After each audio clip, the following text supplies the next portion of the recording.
Today we're gonna go over how I turned this into this. Bloop. A little background. This August, I'm traveling to California and doing a little road trip around different cities, and I'm challenging myself to build an app to help me with all the trip planning. However, the problem is I've never built a mobile app, especially on iOS. So I had a little concerns going into this with no preparation at all. Now, if you watched my previous video, you'll know that I had Claude generate 3 key documents that will help me build the app. They will guide everything. So I had the design system, the product requirement document, and the tech architecture. I use these 3 documents to ask Claude for prompts so I can build my actual MVP. Claude generated 14 prompts, and let me tell you, the prompts are way more detailed than I could have ever made them to be. I started blindly pasting prompts into my CLI and quickly found out I didn't even know how to create a project in Xcode. So after a few moments going back and forth with Claude and different other links, I found out I had to recreate my project and restart from there all over. Prompts 2 and 3 were pretty basic and straightforward. They were setting up some generic infrastructure and scaffolding. But prompt 4, let me tell you, prompt 4 is where I learned what patience really is. Prompt 4 was the first time when we were actually building the app. It was starting with the onboarding flow. And this is where I learned how to import packages into Xcode, how the local simulator data works, and where the environment variables are. After experimenting with the first onboarding screens and making sure they work correctly and learning how this whole implementing process will work, prompts 5, 6, and 7 went by pretty quickly. They were adding more screens in the main menu like the dashboard, the itinerary page, and the budget screen. I did have to make sure that the bugs that were pretty obvious and were related to the most core features of the app were resolved, and making sure that the UI elements make sense and that you don't have to do extra clicking when you don't need to.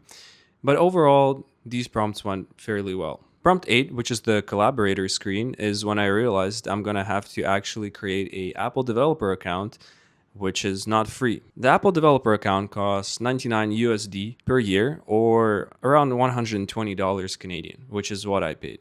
It also took me about 12 hours to actually get enrolled into the developer program, so it was fortunate for me that I did this at night, went to bed, and in the morning woke up to these emails. This is also around the same time when I realized that I don't have to be using the simulator that's running on my computer, and I can actually connect my iPhone and install the app on there, and that's the way I can use Apple sign-in and so on.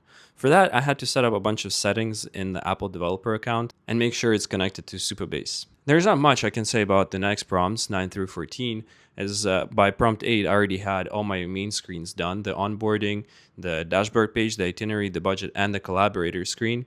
So at this point, it was just setting up some Supabase databases, improving some UI components, and some more. So after these 14 prompts, which did take some time and actually several days of working after my actual day job, Oh my god, bro. Oh, hell no. I had an actual MVP that I can test. Looking at the MVP, I quickly saw that there is still a lot of work that has to be put into this app.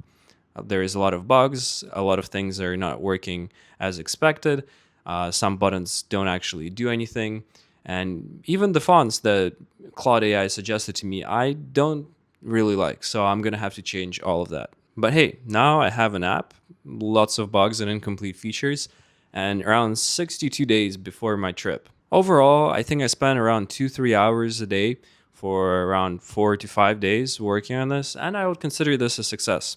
For someone who's not familiar with the iOS development system and no idea what's actually happening in my app, I think this was a successful experiment.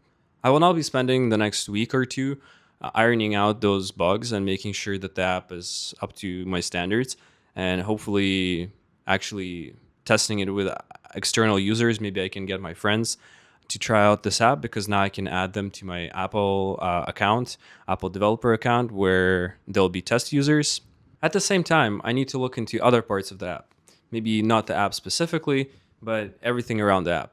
The marketing, the ASO, and so on. See, at this point, we have an MVP of the app. And even if I build out all the features, it's not like I can just post it into the App Store and hope to get downloads. I actually still need an icon, I need a good description, I need good screenshots for the App Store, and many more minor things that you don't think about when you look through the App Store to find the app you like. So if you'd like to see how I progress through this challenge, Like this video, subscribe, and I'll see you in the next one. Meow.